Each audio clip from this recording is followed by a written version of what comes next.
Ravens Wrap is sponsored by Bud Light, Holiday Inn Express, the Ocean City Golf Club, Comfort Inn, Russell Street Report, the original Green Turtle, and hosted by the Blue Ox Bar and Grill. In April 1959, Art Wall won the Masters, edging out Carey Middlecoff and Arnold Palmer by finishing birdie, birdie, birdie, par birdie. 1 month later, Ocean City Golf Club celebrated the opening of their first 18 holes. That course has been transformed now into one of the most scenic golf layouts on the East Coast. Come experience 36 of the most beautiful and challenging holes you'll find anywhere. Ocean City Golf Club in Ocean City, Maryland.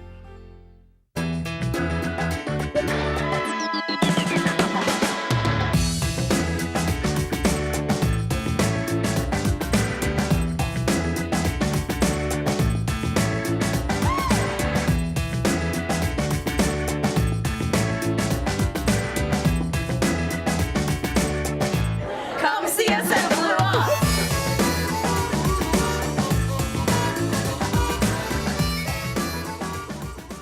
And welcome back in. It is a very special edition of the original Green Turtles Ravens Wrap Show here on Comcast Beach TV and Delmarva's Rock Radio, home of the Ravens, 93.5 The Beach, broadcasting from the Blue Ox Bar and Grill, 127th Street, Coastal Highway in Ocean City, with Ravens Roost 44 and friends. Give yourselves a hand.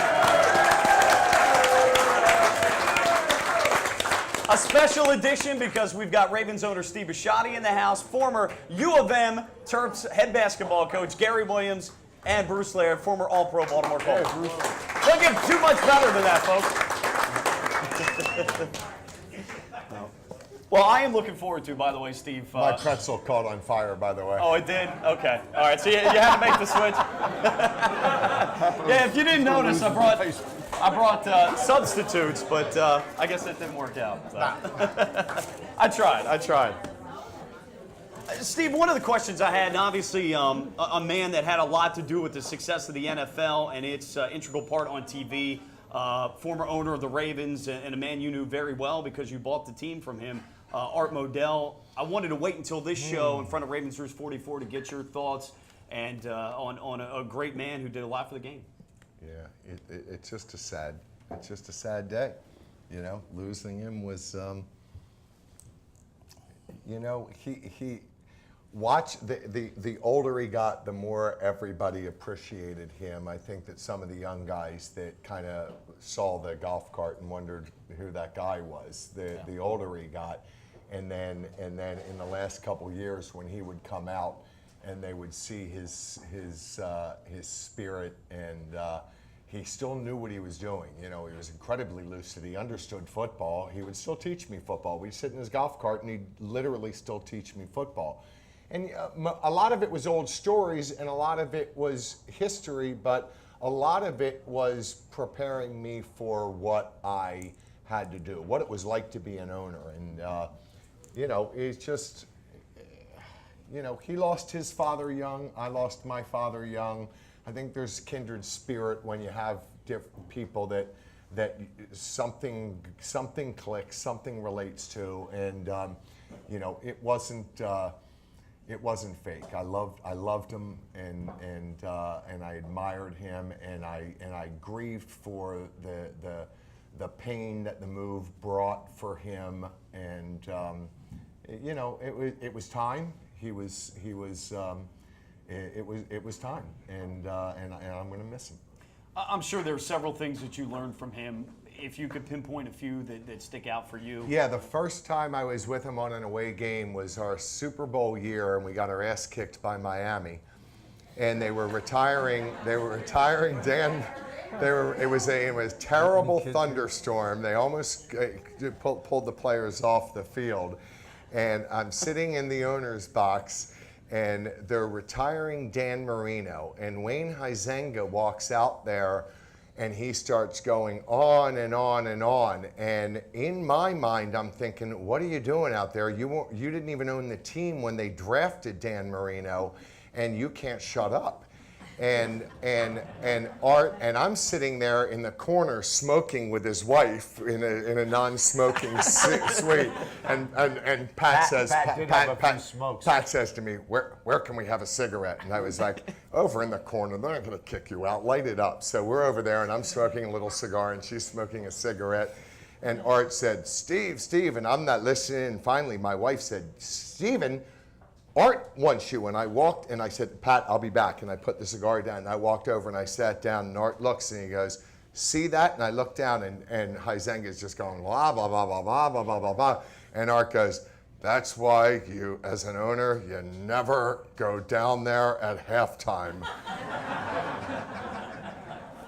And people were booing Huizenga because he wouldn't get off the stage. It was like, shut up and put Marino up in front of the microphone. I mean, that Gary, was my first Gary, lesson. you've watched many a game with him. I mean, he's probably not a fun guy to watch the football game with, is he? Or does Steve enjoy himself? That's his. That's his He's team. emotionally wrapped up in it. Yeah, That's why you don't go I'm down. sure I was really pleasant when I was coaching. I mean, I might be. It's I might different. be You were the only coaching. guy I'm that can owning. understand. That was that's different. what I mean. I sat behind you for almost 20 years. I loved every minute of it. Well, you were probably the only one. No, it's different. I mean, Yeah, it's different. Gary sits next to me, and my anger is like this. You're gonna be. And I go. That's how far we get. It's like Kevin Burns said to me 12 years ago, there will always be a camera on you, and you will never see the tape unless you make an ass of yourself. And I was like, well, that's going to come up frequently if I don't learn that. And it was funny because I was that same idiot on the sideline right across from Gary. So it was like it was parting of the Red Sea trying to get by me and Gary. And like you said, I always knew the refs' names. Tell the story. You were the best. Tell the story of the Duke game. Who was that? The big kid for Duke. Oh God, You were- Lang. Yeah, it was Lang. Carolina. It wasn't Duke. It was Carolina. Lang. It was Lang, the big white guy, 7-footer, and it was the other kid whose brother and his dad, Capel. Jeff Capel. Capel. And so I'm screaming at the two of them, you two have singularly brought Carolina basketball to its knees. You've brought them to a second-tier team. And one of the refs walked by, he said, if your mother could hear you now, she would be ashamed of you. And when he walked back down, I said, I am so embarrassed because he hit me with the only thing that he could possibly bring up was my mother. And I was like, he brought the mother card out, and I said, okay, I will never do this again. And literally, my wife said, I'm not coming to the games with you if you keep talking to 18-year-olds this way. You gotta love the passion, though, Coach Ward, Steve Michelle. You gotta love the passion. Absolutely.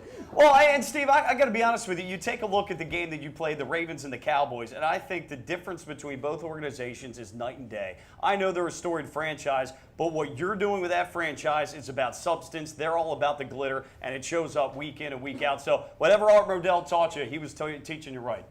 Thanks.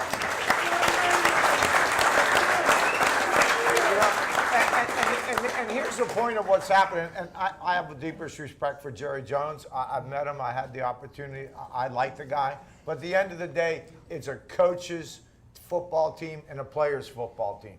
And you see Jerry, because Jerry wants to be the voice of the Dallas Cowboys. No one really wants to hear, no disrespect to you, but no one really wants to hear at the end of the game what the owner's really thinking about how this game went. I mean, they want to hear the coaches. But there's a little, Bruce. There's a little bit of like good enough to be dangerous, because Jerry's one of my great friends. But Jerry also played ball at Arkansas, won a national championship. Oh, I know he's knowledgeable. I know, that's my problem. Right. He's knowledgeable enough to justify being in that position that he wants to run his team. And he won 3 Super Bowls, and I haven't. And people can say, oh, that was early on, and since then he's gone 500. bottom line is, know where you came from. I know where I came from. I know how I got into the league, and Jerry got into the league completely different. He paid $189 million. I paid $600 million 10 years later. Right. So things change so quickly, and Jerry is going to win. Jerry's going to win. He's got a good team, and he hasn't made a lot of, I mean, we go through the draft. Jerry hasn't made a lot of mistakes. Right. Jerry tinkers a lot. He wants to. You say it's the reason why they underperform, but we played a hell of a team there, and I bet you when it's all said and done that we're going to look back at that Dallas game and say, thank God we got by any stretch, because I honestly think Dallas is going to be in the playoffs, and I think they're going to be formidable by the end of the year. Well, I left town Sunday after the ball game, and I was talking to Preston. I don't know if he wrote this, but we were talking about Dallas Cowboys may be America's team, but on Sunday, the Ravens were God's team. Because we all, I mean, when you look at it, I don't know if you said it, because really, it was a wonderful thing. Yeah. And you got to win those games. Yeah. And you don't apologize for winning those games. Right. No. You know, that's the game that may take you over the hump, that gets you where you need to go. Well, as far as my mother's concerned, it's because she prays to God. That's why we win. So we were already God's team, you know? I mean, But I mean, again, I don't know how his organization runs. I know you are close with him, but as a player, you got to figure out who's in control. And I think that's what players really want to know. And maybe in Dallas, they don't know whether it's Garrett, or they don't know whether it's the GM, or they don't know. I think here in Baltimore, they know you run this team, you own this team, but you're not in the day-to-day ops of this team. I wouldn't mind being a player under Jerry. I would not want to be a head coach under Jerry. Okay. Thank you. That's where you're going with that, and I think that there's a division of authority there that becomes muddied. But That was my playing for point. Jerry Jones is a great thing. I'm sure it is. Coaching for him, I would not wish on anybody. Well, that's one of the things Tom Jackson from ESPN said this week. He said that, there needs to be more of an idea for the players who's in control and one voice, and it doesn't need to be Jerry. It needs to be coming from Jason Garrett on Mondays. Well, after the game. again, that's our old school. I mean, obviously Coach Williams, he's got 12 or 15 guys. We have 53 or 45. It doesn't matter. But if you're all looking around going, who's the decision maker and who's going to control my life as a player, and you really don't know that, and you're in this business to win, that's a hard thing to take home every day. Well, we always used to talk about, as a staff, we'd have coaches meetings, and I mean, I only had 3-4 coaches, but there was always one voice. In other words, if somebody says something, then it has to be what is coming out as a team, as a staff. And I think with the Ravens, with Ozzie Newsome, Dick Cass, Steve, you never see any of those lines cross. That's the thing that's always amazed me. And if you look at the last 10 years in terms of consistency, making playoffs, things like that.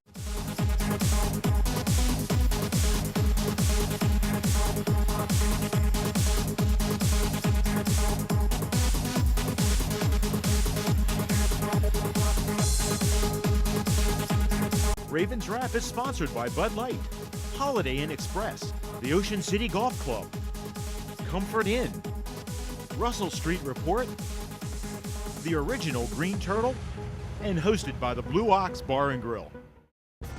Welcome to the Comfort Inn Gold Coast. Conveniently located just 1 block from the beach and adjacent to shopping at the Gold Coast Mall and the movie theater. Newly renovated and open year-round with a marvelous bayfront view.